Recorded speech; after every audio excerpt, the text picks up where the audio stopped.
So Apefather's like a farmer here, right? Children of the corn, like Isaac here. At my barbecue, I like to have my corn on the cob too. Not too shabby. This stuff is really hot right now. It's really hot. Mmm. Mmm.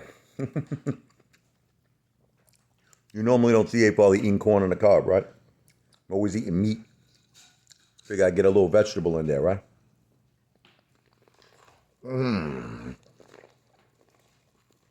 Mmm.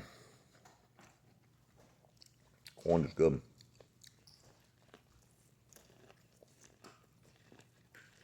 Mmm.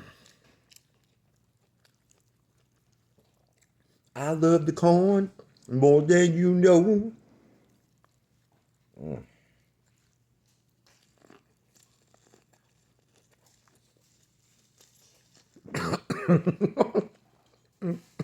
Having hot. Oh!